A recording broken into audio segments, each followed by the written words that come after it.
Okay, can someone update the stream title, please? Right, PlantedMedusa reacting to the newest views regarding new views Tekken 8. New news. Amenakoyim. New news Amenakoyim. Okay? New news. Yeah, I'm gonna do it quick for you. Don't worry. So, Tekken 8, the exclusive first, blah blah blah. In a room high above Tokyo, Bandai Namco, Tekken 8, he has changed customary sunglasses, blah blah blah. Tekken 7 kind of showcased the showdown of the two Mishimas, but it was Heihachi Mishima and his son Kazuya. Now we've kind of progressed down the timeline so that you're seeing the face-off again between father and son, but different characters. Jin Kazama against his father, Kazuya Mishima. You can see the chain effect where it then breaks and then forms into the Tekken 8. 8 portion for the logo, yes. We didn't just do that because it looks cool, but there's actually very strong story elements that are tied to that.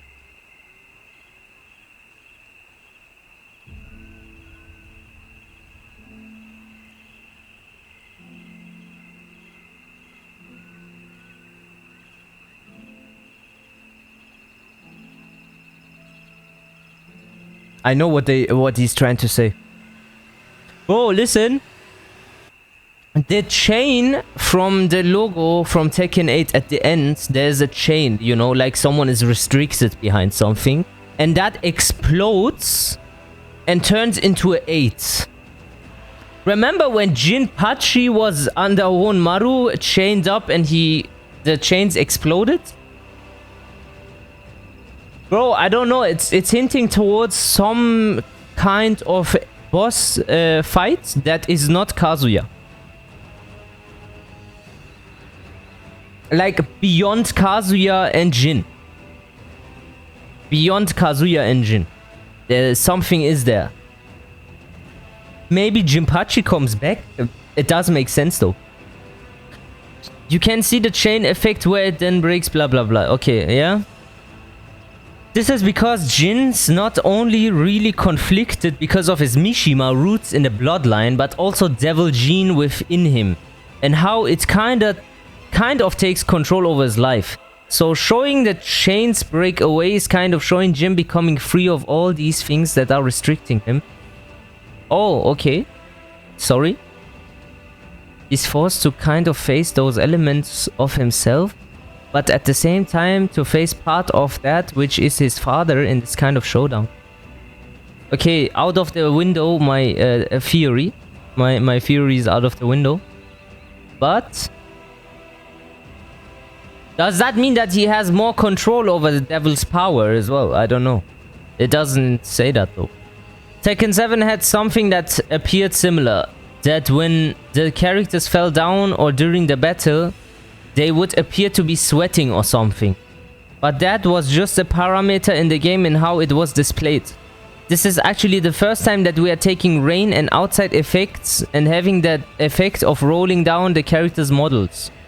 And not just that, but when they fall down on the ground, the clothing gets dirty as a result. So you see the kind of result of the battle on the character models.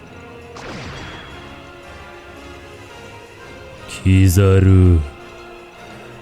Amenago Dumboika, thank you for the sub. This is big. Did you just hear that? That means this is gonna be some Dragon Ball Z shit, bro. When I punch you in the face and shit and you fall on the ground, your clothes get dirty and stuff. Like when you have a car race and you bump your car somewhere and it has like, it doesn't look as good as in the beginning of the race. Bro, that's sick.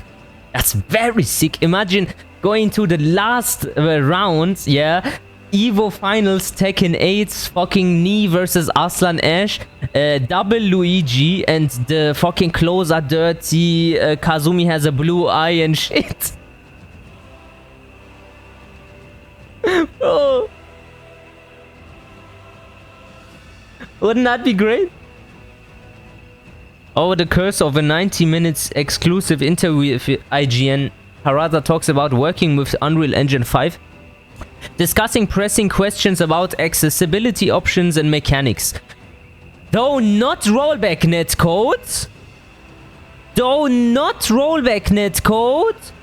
We will not have rollback netcode in Tekken 8.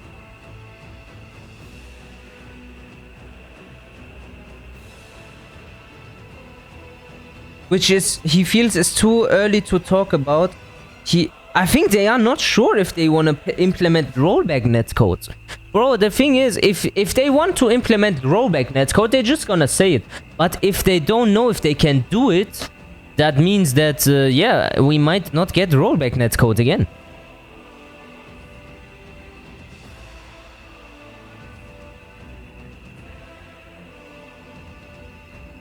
Bro, 4 bars in Tekken Ranked, Kazuya against Geoff, Amenakoyu. Oh my god, which he feels is too early to talk about. And where the story goes from here. He also talks about the state of fighting games in general and why he thinks they're in a better place than many people think. He's right. Continue onward for the full interview.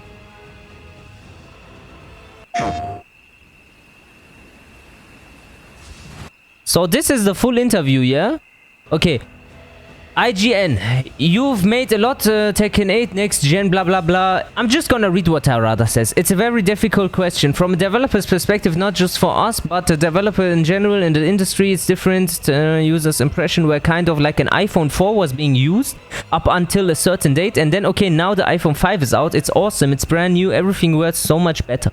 That's kind of the impression that your average user has when this new Unreal Engine 5 comes out. But in reality, it's not that the case at all. It's like it's a continuing process. Obviously, we didn't just start developing a game on Unreal Engine 5.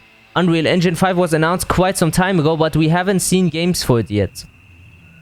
So we started on Unreal Engine 4 and gradually started porting certain elements of the game over into Unreal Engine 5. So the roots of Tekken 8, they actually developed the game already on Unreal Engine 4 and they took few assets and put them into Unreal Engine 5.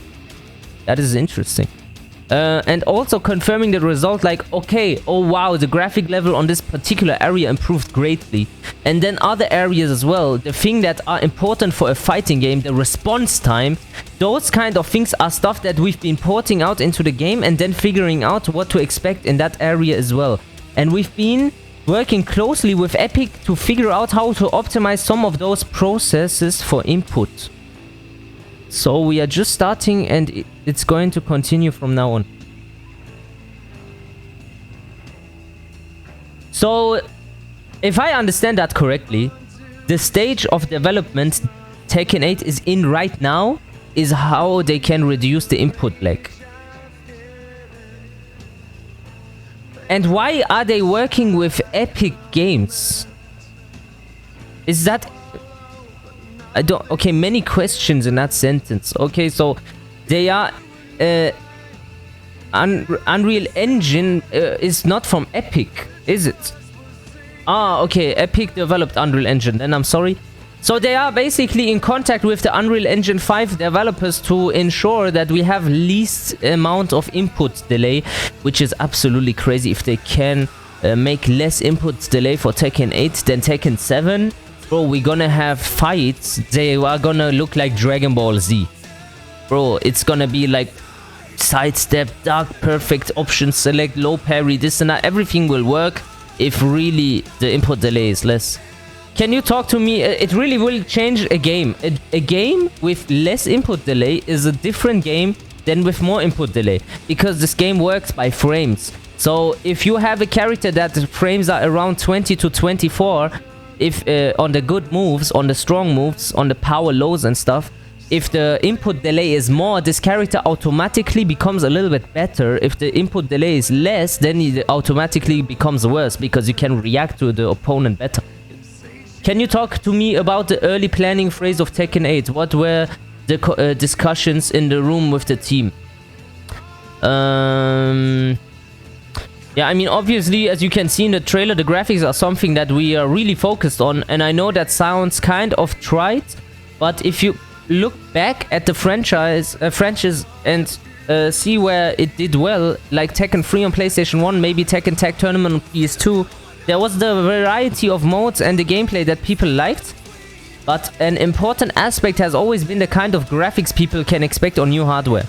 And not just from a certain segment of the community or audience, but from PlayStation fans in general. From casual players to hardcore fighting game enthusiasts, everything was about the graphics at first.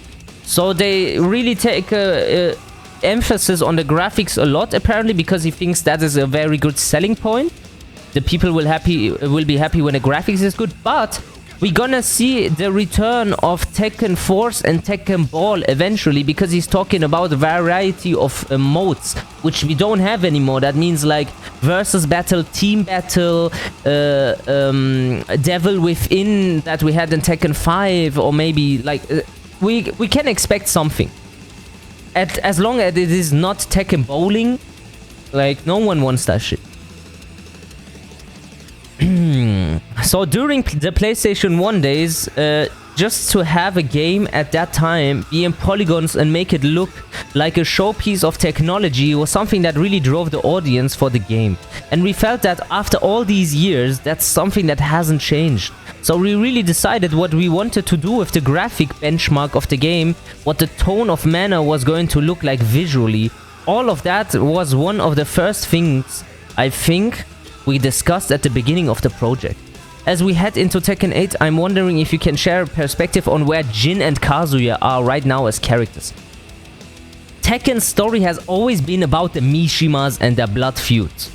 For all you Mishima haters out there, if you don't like Mishimas, you don't like Tekken. And Tekken 7 showcased Heihachi Mishima and Kazuya and the showdown that took place there. And that finished with that installment. So now we are showing everyone a pinnacle of the story from the start of the campaign. But this is showing the remaining Mishimas, the two of them, the only ones left. And then you've got Jin Kazama and what he's trying to achieve.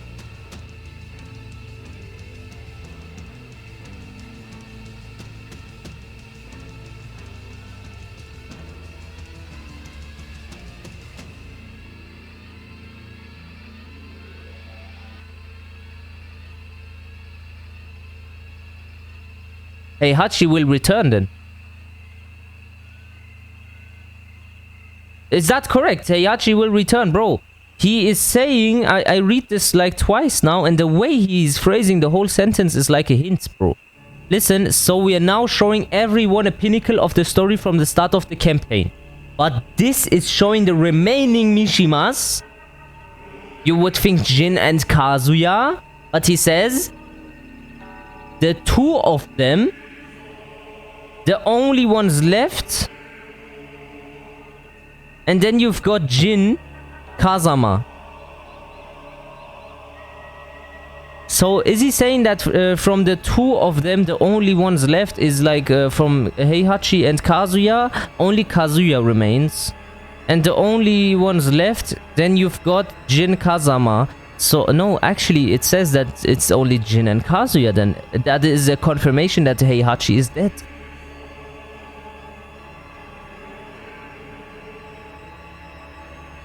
Do I understand that sentence correctly? Or is someone else in the chat that says, hey, no, you got to understand it like this? He's saying, bruv, after the end of the story, we had two Mishimas, yeah? But now only is one left, because Heihachi died against Kazuya, and then you've got Jin. So that means Jin and Kazuya, oh my god, rest in peace, Big Nose. Okay. So whoever wins this is going to have a huge impact on the fate of Mishima Bloodline, which is a turning point for the franchise, if you look at it that way. We've always, up until now, had all these different characters in the Mishima clan fighting each other in the many storylines, and it's always been unclear how it would play out. But with Tekken 7 you saw some conclusion to some of those pieces, and now you're left with this main showcase between Jin and Kazuya. I don't think they mean to say Kazuma. So we feel, thank you IGN, very professional. So we feel that it's going to really create a turning point in the series for people who witness it. Team Kazuya here. Interesting how even the fan base is quiet. It's divisive. Whether you're in Camp Kazuya or Camp Jin, a lot of people throughout the series, they love those villains that Tekken does quite well, so are big fans of Kazuya. But at the same time, Jin has his loyal supporters. I got a lot of feedback from the fans, and they weren't happy about Jin almost being a villain in Tekken 6. So people feel strongly one way or the other about these two. Yeah, Jin should be a hero. How do you feel about the reaction to the Rage system in Tekken 7? And will Rage Arts and Rage Drive be returning for this entry? So regarding Rage Arts or Rage in general, we first added the Rage system. And then, like you're saying, Rage Arts, etc. we added for Tekken 7. So initially when we added Rage, there was a lot of backlash because people thought 3D fighters have combat mechanics built in, where if you're getting damaged, you get some kind of meter that builds and allows you to do more attacks. Before Rage was implemented, Tekken didn't have anything like that, so people thought that 3D fighters should not have that kind of stuff.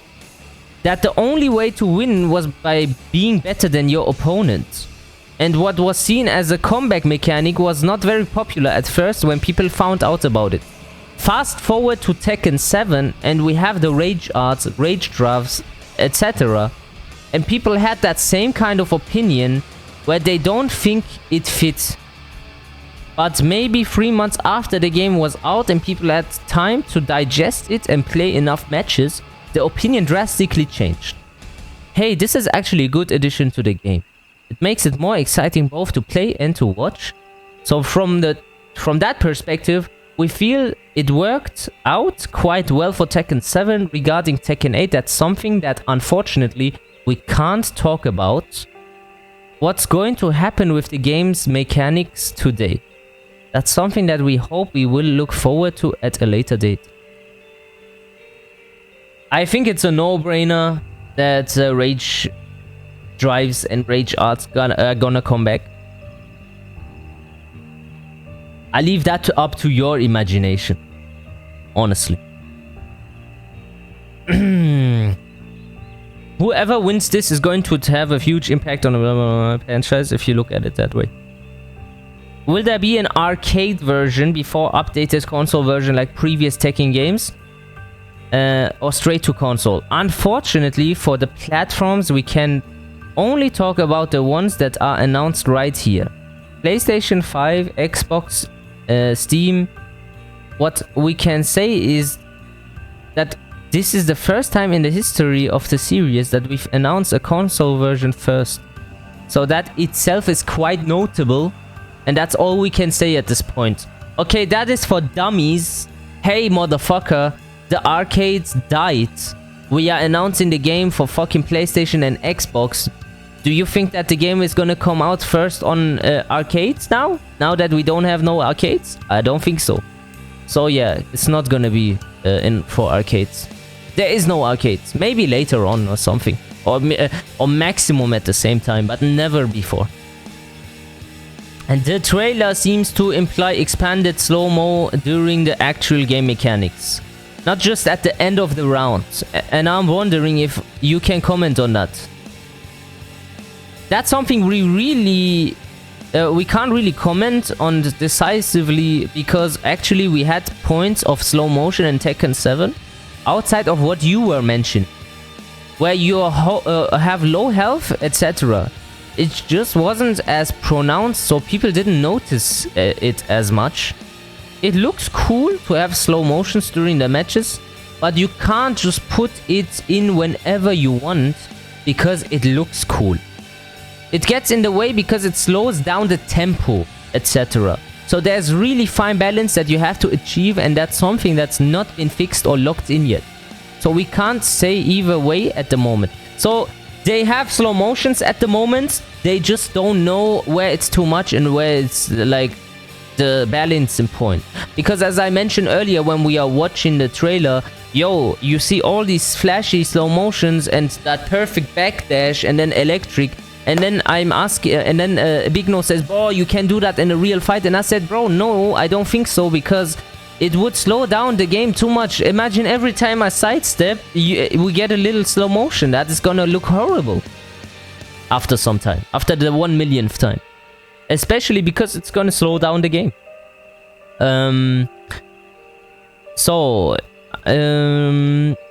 It's still early, but a big question that is being asked by a lot of fans is how much customization can we expect? Something on the level of, say, Tekken Tag Tournament 2, and this is something that really a lot of people want, better customization. So that's an interesting topic, because I was just joking that I should have never included customization. It was included for Tekken 5, and I didn't think that it was going to be such a thing until after it was released. And everyone just really took to it. Like you said, and even Tekken 7, blah blah blah. We brought up that people who want more sometimes build their own mods and customizations even crazier. So it's just amazing how much people are really into customizing their character. I have a theory that fighters like Street Fighter and others usually have just set skin because they saw what we have to do to develop customization and how intensive it is on resources. They are like, no, we are not going to do that. That's my theory.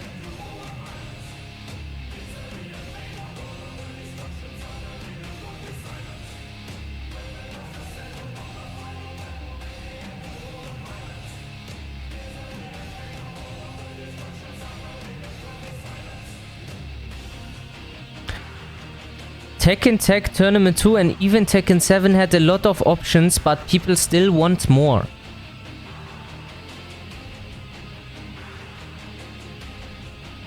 In other words, he says that no matter how much we do for customization, it will be never enough. We're gonna take it slow and we're gonna do it a little bit like Tekken 7 because it is so heavy on here resources and shit. So we're gonna keep it at this level, but people can mod. Is that what he's saying? Yo, you can just do mods. Don't ask me for shit. This is the Harada way, bro. I swear on God, if he doesn't mean that, I'm gonna change my name. He definitely is saying to you in your face, listen, I don't give a shit, because no matter how many customizations I will do into the game, you will still say it's not enough. So what I do is, I put less customizations in, because you dumb motherfuckers are gonna customize it for me. Why would I do that? You do it. We are quite happy. How satisfied were you with the guest characters in the previous installment? We were quite happy with the results. When we first announced guest characters, the fans were just shocked, both good and bad. But just that reaction that they got from first seeing it was really satisfying. It was ultimately a win for us, because they did quite well. It was a W for the fans, because they got something brand new and different for the series. And it was a W for the IP owners, because they saw what we made and they saw the reactions from the fans. And they were really happy about the result of it. So I think everyone in general, all around, was quite happy with the guest characters and how they turned out for Tekken 7. There was one drawback. The president of our company, Yasuo Miyakawa, it was his first time ever going to EVO in Las Vegas. He had one of those box areas, the VIP seating, and we were watching the first match of the game. Normally I would sit next to him and explain the players, the characters they were using, the strategy, etc.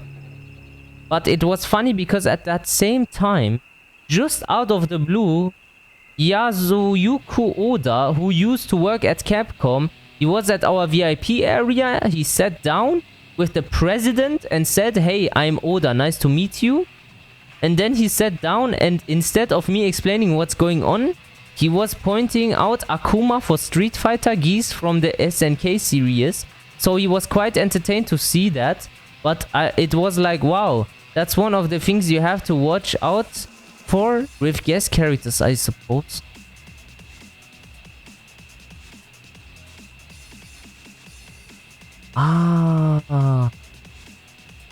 You know what he's trying to say? He's basically trying to say, yeah, we are going, so basically I'm sitting there, imagine this, I'm sitting, yeah, I'm HARADA, and then some other dude comes from Capcom, and I want to show him Tekken and explain the game, and all he sees is a fucking Akuma and Geese from Street Fighter, and he doesn't even see Tekken characters too much. I think he's like basically saying that this is not gonna happen again. Because he also says like, yo, I was like, wow, that's one of the things you have to watch out for with guest characters, I suppose. I do believe he's trying to say that it was a mistake to do that like that. So this is a hint for me that the 2D characters will say bye-bye. Bye-bye, Akuman. No more Akuma all the time down free. I'm sorry. No more geese. No more bullshit.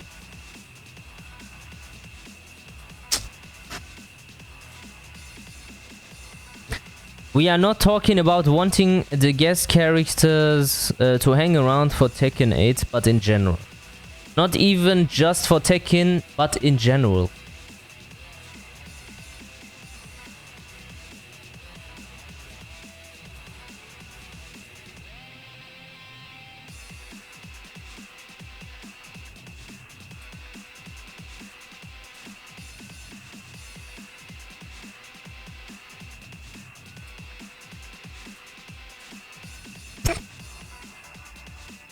What is he saying? Not even just for Tekken, but in general. It is something that we are really happy we did, because it's good to get that kind of motivation from working with some new material, and also just the connections that you make with other people in doing so. I brought up that working with Oda-san from SNK and how we had him in our panel at Comic-Con 1 year, and that building those relationships is also a really cool part of working with other companies. It's obviously something that we enjoy doing, and if the fans enjoy it, it's something that we could consider again. That's as far as it. Okay.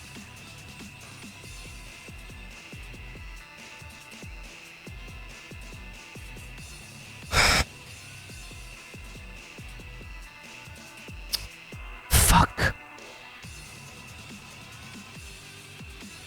That means we can eventually get 2D back. Oh man, eh. You recently worked with Sakurai-san to put Kazuya to Smash Brothers. What was that experience like?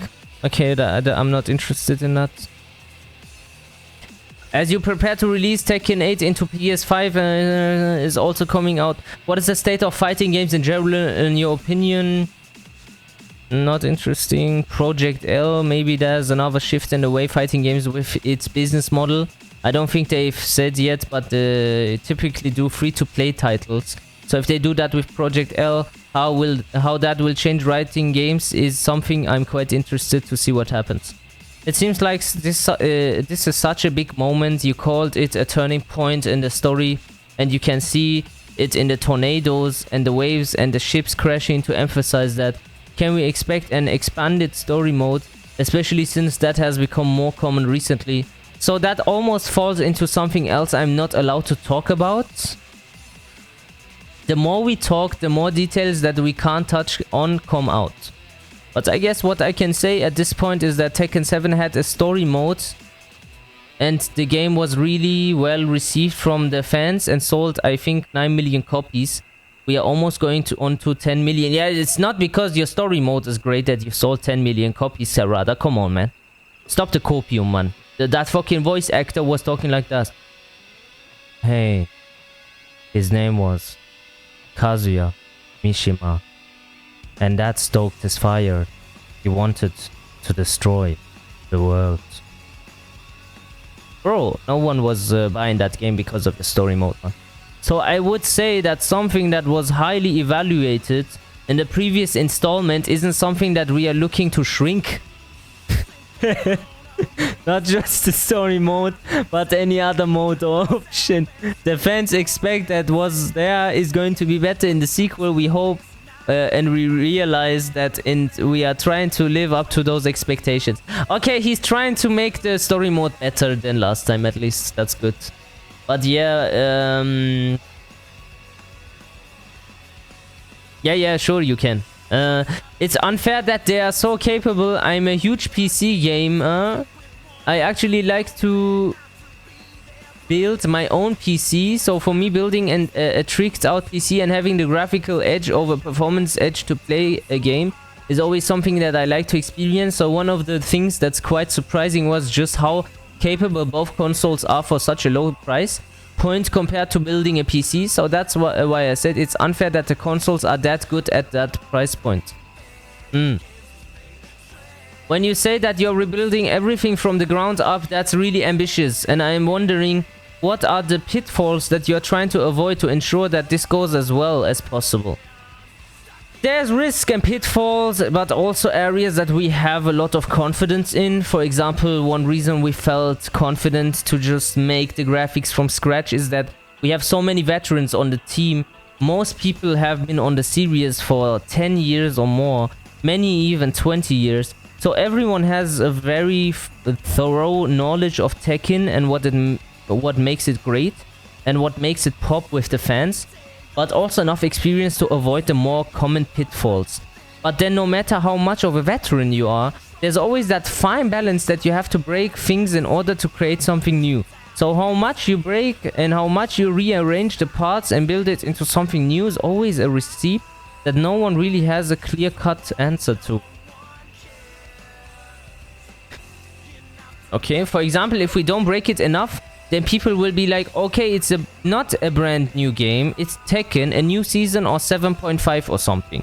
If we break it too much, then you might take away some of the elements that people enjoyed from the franchise. So it doesn't matter how much experience you have. That's always a very difficult task and no one has the answer to it. Which might sound strange, but because many people think the players have the answer, but they don't. They just react to whether they like or don't like something, so they don't have the answer.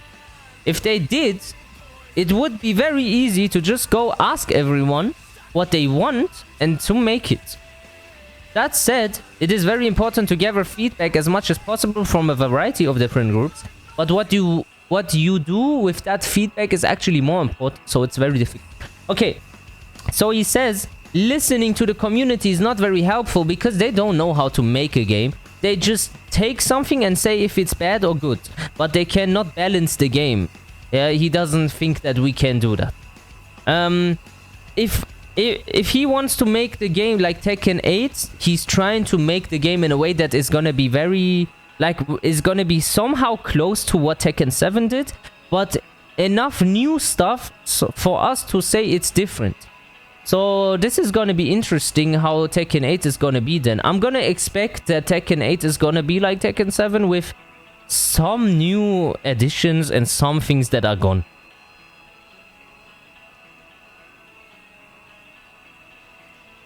Hello, Crystal. Very interesting. There's been a movement towards making fighting games more accessible. For example, Street Fighter 6 added easier commands so more people can play fighting games. I'm wondering what your take is on that heading into Tekken 8, especially given that Tekken 8 is such a technical series.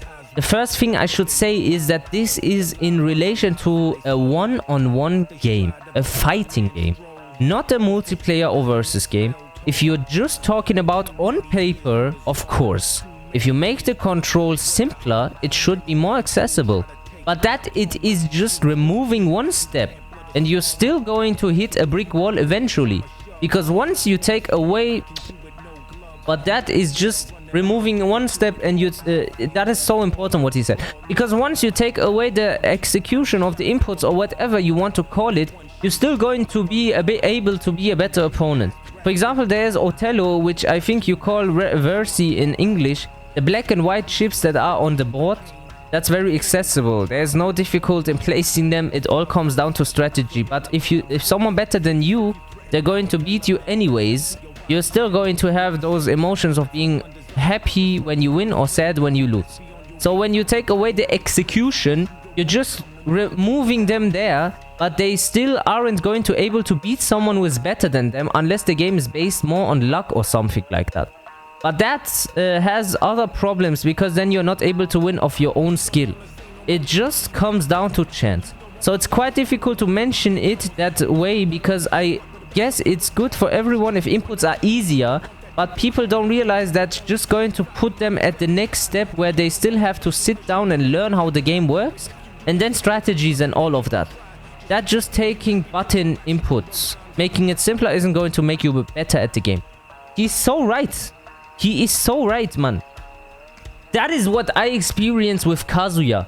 Bro, I have perfect electric, I have all the execution, waifu, pressure, perfect movement, backdash, everything.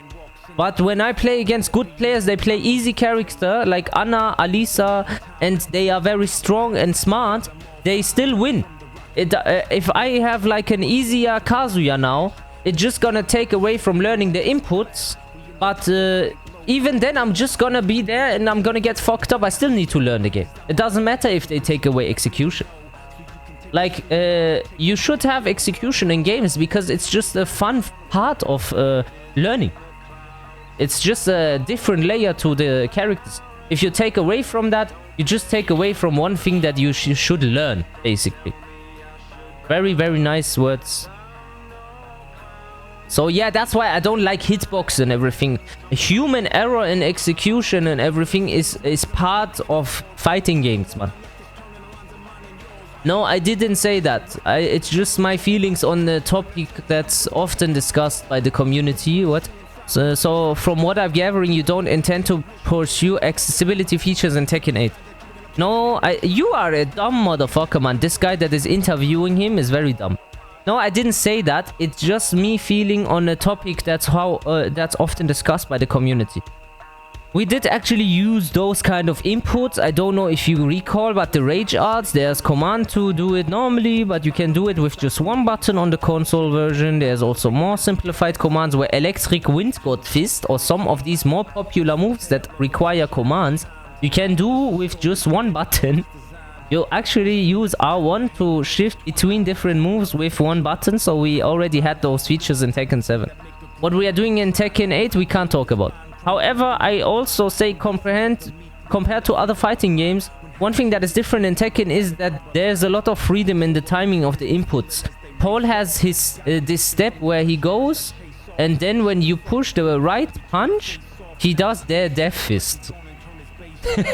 Where it's the player can actually change the timing on when it comes out depending on when they input it. That's something that adds more freedom to the player. Yeah, it's unlikely. Yeah, okay. Whatever.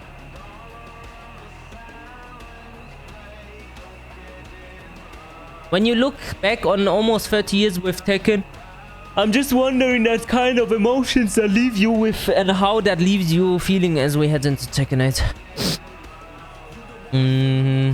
You talk often about how this is a story that has been 30 years running now. Have you imagined an ending to it? Do you have an ending in your head? I actually had the ending kind of plotted out in '96. I was writing down the story and thinking, okay, we'll probably have one more after this one, and this is how it's going to be wrapped up. But then, as I was making it, I thought that games could be made really quickly. I think the quickest I've ever made a new game is maybe in 6 months. Hey!